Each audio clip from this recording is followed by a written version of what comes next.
Silage, ಹಸಿ ಹುಲ್ಲು ಮತ್ತೆ ಒಣ ಹುಲ್ಲು ಇವೆಲ್ಲದೂ ಕೂಡ ಅದರಲ್ಲಿ ನಾರಿನಂಶ ಇರುತ್ತೆ. ಜೊತೆಗೆ ಮಿನರಲ್ ಮಿಕ್ಸ್ಚರ್ನು ಕೂಡ ಖನಿಜ ಮಿಶ್ರಣವನ್ನು ಆಡ್ ಮಾಡಿ, ಲಘು ಪೋಷಕಾಂಶಗಳು ಅಂತೀವಲ್ಲ ನಾವು, ಅದನ್ನು ಕೂಡ ಆಡ್ ಮಾಡ್ತೀವಿ.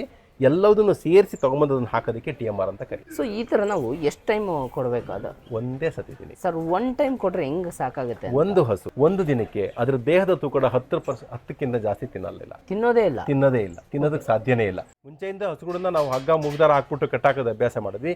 ಇದಕ್ಕೂ ಕೂಡ ಅದನ್ನೇ ಅಪ್ಲೈ ಮಾಡಿದ್ವಿ. ಯಾವಾಗ ಹಸುಗಳನ್ನ ಎರಡು ಕಡೆ ಹಗ್ಗ ಕಟ್ಟಾಕಿರ್ತೀವಿ, ಅದು ಸಗಣಿ ಹಾಕುತ್ತೆ, ಕಾಲು ನಿಂತು ಸಾಕಾಗುತ್ತೆ, ಕಾಲು ನೋವು ಬಂದಾಗ ಸಗಣಿ ಮೇಲೆ ಮಲ್ಕೊಳ್ಳುತ್ತೆ, ಗಲೀಜಾಗುತ್ತೆ. ಆಮೇಲೆ ಜೊತೆಗೆ ಅದ್ರ ಆರೋಗ್ಯದ ಮೇಲೆ ಪರಿಣಾಮ ಬೀರುತ್ತೆ. ಅದು ಸ್ಟ್ರೆಸ್ಗೆ ಹೋಗುತ್ತೆ, ಅದು ಒತ್ತಡಕ್ಕೆ ಒಳಗಾಗುತ್ತೆ. ಹಸು ಯಾವಾಗಲೂ ಈ ನಮ್ಮನ್ನೇ ಒಂದು ರೂಮಲ್ಲಿ ಕೂಡಾಕ್ಬಿಟ್ರೆ ಬೆಳಗ್ಗೆಯಿಂದ ಸಾಯಂಕಾಲ ತನಕ ನಾವು ಒತ್ತಡಕ್ಕೆ ಒಳಗಾಗ್ತೀವಿ. ನಮ್ಮಲ್ಲಿ ಕೋಪ ಬರೋದಕ್ಕೆ ಶುರುವಾಗುತ್ತೆ, ಸಿಟ್ಟು ಬರುತ್ತೆ, ಅಸಹನೆ ಬರುತ್ತೆ. ಸೊ ಅದಕ್ಕೆ ಅವುಗಳು ಕೂಡ ಅದೇ ರೀತಿಯಾದ ಒಂದು ವಾತಾವರಣ.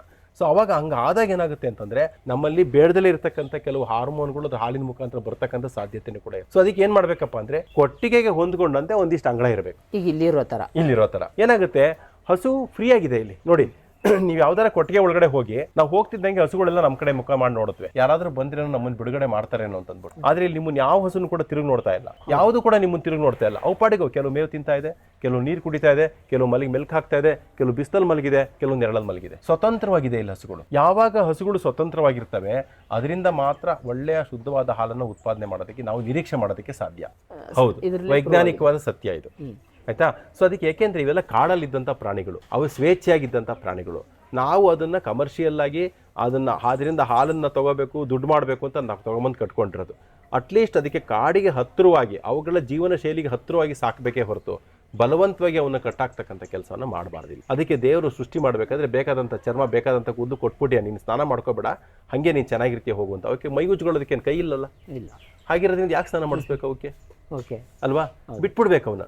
ಈಗ ನೋಡಿ, ಒಂದು ಉದಾಹರಣೆ ಗಮನಿಸ್ರಿ. ಎಲ್ಲರೂ ಮಳೆಯಲ್ಲಿ ನೆನೀತಾ ಇರುತ್ತೆ, ಮಳೆ ಬರೋಕ್ಕೆ ಶುರು ಆಗ್ತಿದ್ದಂಗೆ ರೈತರು ಓಡೋಗ್ಬಿಟ್ಟು ಹಸುಗಳು ಹಿಡ್ಕೊಂಡ್ ಬರಕ್ ಹೋಗ್ತಾರೆ. ಆದ್ರೆ ಅವು ಪಾಡಿಗೆ ಮೇಯ್ತಾ ಇರುತ್ತೆ, ಅವು ಖಂಡಿತ ಓಡ್ ಬರೋದಿಲ್ಲ. ಎಲ್ಲೋ ಹೊಲದಲ್ಲಿ ಕಟ್ಟಿರ್ತಾನೆ, ಅದು ಮಳೆ ಬಂದ್ರು ಕೂಡ ಮೇಯ್ತಾ ಇರುತ್ತೆ. ಅಂದ್ರೆ ಅದಕ್ಕೆ ಅದು ಅದಕ್ಕೆ ಅನ್ಸದೇ ಇಲ್ಲ, ನಂಗೆ ಮಳೆ ಬರ್ತಾ ಇದೆ, ನಾನು ನೆನೀತಾ ಇದ್ದೀನಿ ಅಂತ ಅನ್ಸದೇ ಇಲ್ಲ. ಅದಕ್ಕೆ ನೆನಿಬೇಕು ಅನ್ಸಿದ್ರೆ ನೆನೆಯುತ್ತೆ, ಮಳೆ ಬೇಡ ಅನ್ಸಿದ್ರೆ ನೆರಳಿಗೆ ಬರುತ್ತೆ, ಬಿಸಿಲು ಬೇಕು ಅನ್ಸಿದ್ರೆ ಬಿಸಿಲಲ್ಲಿ ನಿಂತ್ಕೊಳ್ಳುತ್ತೆ. ಅದಕ್ಕೆ ಬಿಡಬೇಕು ನಾವು ಅಷ್ಟೇ. ಯಾವಾಗ ಹಸುಗಳನ್ನ ಫ್ರೀ ಆಗಿ ಬಿಡ್ತೀವಿ, ಹಸುಗಳ ಆರೋಗ್ಯ ಕೂಡ ಚೆನ್ನಾಗಿರುತ್ತೆ, ಅವಕ್ಕೆ ಯಾವುದೇ ರೀತಿಯಾದ ಒತ್ತಡ ಇರೋದಿಲ್ಲ. ಅವಾಗ ಅದ್ರ ಉತ್ಪನ್ನ ಚೆನ್ನಾಗಿರೋದಕ್ಕೆ ಸಾಧ್ಯ ಆಗುತ್ತೆ. ಜೊತೆಗೆ ರೈತನಿಗೆ ಆಗ ಅನುಕೂಲ ಏನ್ ಗೊತ್ತಾ, ಸ್ನಾನ ಮಾಡಿಸೋ ತಪ್ಪು. ಸೊ ನಾವು ಹಸುಗಳನ್ನ ಕೊಳೆ ಮಾಡ್ಕೊಂತ ಅಂತ ಹೇಳಿ ಸ್ನಾನ ಮಾಡಿಸೋದ್ರಲ್ಲೇ ಒಂದಿಷ್ಟು ಟೈಮ್ ಹೋಗುತ್ತೆ, ನಮ್ಮ ಶ್ರಮ, ನಮ್ಮ ಇದೆಲ್ಲ ವ್ಯರ್ಥ ಆಗುತ್ತೆ. ಸೊ ಆಮೇಲೆ ನಾವು ಆ ಸಮಯನ ನಾವು ಬೇರೆ ಕಡೆ ನಾವು ವಿನಿಯೋಗಿಸ್ಕೊಂಡು ದುಡಿಯೋದಕ್ಕೆ ಅವಕಾಶ ಇರುತ್ತೆ. ನಾವೇಂದ್ರೆ ಸ್ನಾನ ಮಾಡಿಸೋದ್ ಬಿಟ್ರೆ ನೋಡಿ, ಇಲ್ಲಿರ್ತಕ್ಕಂಥ ಹಸುಗಳಿಗೆ ಸ್ನಾನ ಮಾಡಿಸೋದೇ ಇಲ್ಲ. ನಾವಿಲ್ಲಿ ಯಾವುದೇ ಹಸುಗಳಿಗೂ ಸ್ನಾನ ಮಾಡಿಸಲ್ಲ. ತುಂಬಾ ಬೇಸಿಗೆನಲ್ಲಿ ಅದ್ರ ಬೆಂದ್ಮೇಲೆ ನೀರ್ ಬಿಡ್ತೀವಿ, ತುಂಬಾ ಟೆಂಪರೇಚರ್ ಜಾಸ್ತಿ ಆದ್ರೆ ಮಾತ್ರ. ತಿಕ್ಕಿ ತೊಳೆಯತಕ್ಕಂಥ ಕೆಲಸ ಇಲ್ಲ ಇಲ್ಲಿ. ಇಷ್ಟು ಮಾಡಿದ್ರೆ ಸಾಕು. ಹಸುಗಳಿಗೆ ದಿವಸ ಸ್ನಾನ ಮಾಡಿಸ್ತಕ್ಕಂಥ ಅವಶ್ಯಕತೆ, ಒಂದು ದಿವಸಕ್ಕೂ ಸ್ನಾನ ಮಾಡಿಸಲ್ಲ. ಯಾವಾಗ್ಲೂ ವರ್ಷಕ್ಕೋ ಅಕಸ್ಮಾತ್ ಅವ್ನಿಗೆ ಏನಾದ್ರು ಒಂದು ಭಾವನೆ ಇದ್ರೆ, ದೇವರು ಅಥವಾ ಮತ್ತೊಂದು ಪೂಜೆ ಪುನಸ್ಕಾರ ಮಾಡಬೇಕು ಅನ್ನೋದಿದೆ, ಸಂಕ್ರಾಂತಿಲೋ ಕಾರಬ್ಬ ಅಂತ ಮಾಡ್ತೀವಲ್ಲ ನಮ್ಮ ಕಡೆ, ಆ ಸಂದರ್ಭದಲ್ಲಿ ಬೇಕಾದ್ರೆ ಒಂದು 4 ದಿನಕ್ಕೆ ನೀರು ಹಾಕ್ಬಿಟ್ಟು ಸುಮ್ಮನೆ ಒರೆಸ್ಬಿಡ್ಲಿ ಸಾಕು. ತಿಕ್ಕಿ ತೊಳೆದು ಸ್ನಾನ ಮಾಡಿಸ್ತಕ್ಕಂಥ ಕೆಲಸನ ಮಾಡಬಾರ್ದು ಹಸುಗಳಿಗೆ. ಅಲ್ಲಿ ಟೈಮ್ ಉಳಿಯುತ್ತೆ ಅವನಿಗೆ. ಆಯ್ತಾ? ಜೊತೆಗೆ ಇನ್ನೊಂದೇನಪ್ಪ ಅಂತಂದ್ರೆ ಮೇವು ಕುಯ್ಯೋದು. 10 ಹಸುಗೆ ಅವನು ಹುಲ್ ಕಟ್ ಮಾಡ್ಕೊಂಡ್ ಬರಬೇಕು ಅಂದ್ರೆ 2 ರಿಂದ 3 ಗಂಟೆ ಬೇಕು. ಅದು ಏನೋ ತೋಟ ಹತ್ರ ಇದ್ರೆ ಮಾತ್ರ. ಎಲ್ಲೋ ದೂರ ಇದೆ ಅಂತಂದ್ರೆ 4-5 ಗಂಟೆ ಬೇಕು ಅಲ್ಲಿಂದ ಹೊತ್ಕೊಂಡ್ಬರೋದಕ್ಕೆ. ದಿವಸ ಅವನು ಅಲ್ಲಿಂದ ತಗೊಂಡ್ಬರೋ ಎಷ್ಟು ದಿವಸ ಅಂತ ಮಾಡೋದಕ್ಕೆ ಸಾಧ್ಯ? ಅವ್ನು ಗಟ್ಟಿಯಾಗಿರೋ ತನಕ ಏನೋ ಮಾಡ್ತಾನೆ, ಅವ್ನ ಮಕ್ಕಳು ಯಾವುದೇ ಕಾರಣಕ್ಕೂ ಆ ಕೆಲಸ ಮಾಡೋದಿಲ್ಲ.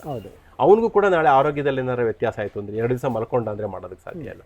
ಎಲ್ಲೂ ಒಂದ್ ಕಡೆ ಎಲ್ಲರ ಫಂಕ್ಷನ್ಗೆ ಹೋದೆ ಅಂದ್ರೆ ಹಸುಗಳು ಉಪವಾಸ ಇರಲ್ಲ. ಅದಕ್ಕೆ ಏನ್ ಮಾಡ್ಬೇಕು ಅಂತಂದ್ರೆ ರಸಮೇವನ್ನ ಮಾಡ್ಕೊಳ್ತಕ್ಕಂಥ ಅಭ್ಯಾಸ ಮಾಡ್ಕೊಳ್ಬೇಕು. ಬಟ್ ಹಸಿ ಮೇವು ಬೇಕೇ ಬೇಕು ಅಂತ. ಹಸಿ ಮೇವು ಬೇಕು ಹೇಳ್ತೀನಲ್ಲ, ಪೂರ್ಣ ಪ್ರಮಾಣದ ಹಸಿ ಮೇವೇ ಬೇಡ, ಅದಕ್ಕೆ ಕೊಡ್ಲೂಬಾರ್ದು. ಅದಕ್ಕೆ ಸಮತೋಲನ ಆಹಾರ ಆಗೋದಿಲ್ಲ. ಆಹಾರದ ಪದ್ಧತಿ ಹೆಂಗಂದ್ರೆ ನಾವಿಲ್ಲಿ ಏನ್ ಮಾಡಿದೀವಪ್ಪ ಅಂತಂದ್ರೆ, ಇವಾಗ ಇದಕ್ಕೆ ನೋಡಿ TMR ಅಂತ ಕರಿತೀವಿ.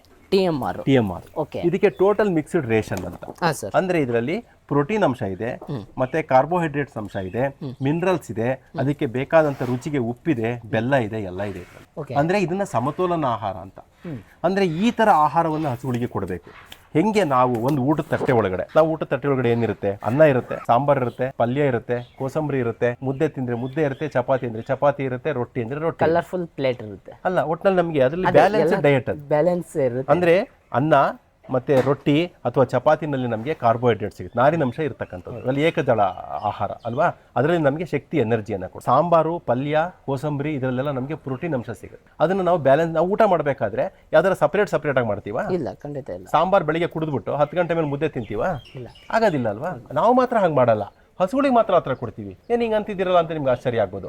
ಬೆಳಿಗ್ಗೆ ಸಾಮಾನ್ಯಕ್ಕೆ ರೈತರು ಏನ್ ಮಾಡ್ತಾರೆ, ಬೆಳಿಗ್ಗೆ ಹಾಲು ಕರಿಬೇಕಾದ್ರೆ ಅದಕ್ಕೊಂದು ಬಕೆಟ್ ನಲ್ಲಿ ಎಲ್ಲ ಒಂದು ಬೇಸನ್ ತಗೊಂಡ್ಬಿಟ್ಟು ಅದು ಹಿಂಡಿ ಎಲ್ಲ ನೆನೆ ಹಾಕಿರ್ತಾರೆ, ಹಿಂದಿನ ದಿವಸನೇ ಕದ್ರಬಿಟ್ಟು ಅದ್ರ ಮುಂದೆ ಇಡ್ತಾರೆ. ಹೌದು, ಅದು ಸಾಂಬಾರು. ಯಾಕೆಂದ್ರೆ ಸಾಂಬಾರಲ್ಲೂ ಕೂಡ ಪ್ರೋಟೀನ್ ಇದೆ, ಅದರಲ್ಲೂ ಕೂಡ ಪ್ರೋಟೀನ್ ಇದೆ. ಹುಲ್ಲು ನಾರಿನಂಶ ಇರತಕ್ಕಂಥದ್ದು, ಅದಕ್ಕೆ ಎನರ್ಜಿ ಕೊಡುತ್ತೆ, ಹೊಟ್ಟೆ ತುಂಬಿಸ್ತಕ್ಕಂಥ ಕೆಲಸವನ್ನ ಮಾಡುತ್ತೆ ಹುಲ್ಲು. 10 ಗಂಟೆ ಮೇಲೆ ಹುಲ್ಲು ಅಂದ್ರೆ ಮುದ್ದೆ 10 ಗಂಟೆ ಕೊಟ್ಟು, ನಾವು ಬೆಳಿಗ್ಗೆ ಸಾಂಬಾರ್ ತಿಂದ್ಬಿಟ್ಟು 10 ಗಂಟೆಗೆ ಮುದ್ದೆ ತಿನ್ನಲ್ಲ ಅಂತಂದ್ರೆ ಅವ್ರಿಗೂ ಕೂಡ ಆಹಾರ ಎಲ್ಲ ಜೊತೆನಲ್ಲೇ ಕೊಡ್ಬೇಕಲ್ವಾ. ಬಟ್ ಹಾಗಿದ್ರೆ ನೀವೀಗ ಹಿಂಡಿ ಆಮೇಲೆ ಹುಲ್ಲ ಎರಡು ಮಿಕ್ಸ್ ಮಾಡ್ತೀವಿ. ಮಿಕ್ಸ್ ಮಾಡೋದನ್ನೇ TMR ಅನ್ನೋದಷ್ಟೇ. ಪ್ರೋಟೀನ್ ಅಂಶ ಇರ್ತಕ್ಕಂಥದ್ದು ಹಿಂಡಿ ಮತ್ತೆ ಮೆಕ್ಕೆಜೋಳದ ನುಚ್ಚು ಪ್ರೋಟೀನ್ ಅಂಶ ಇರುತ್ತೆ.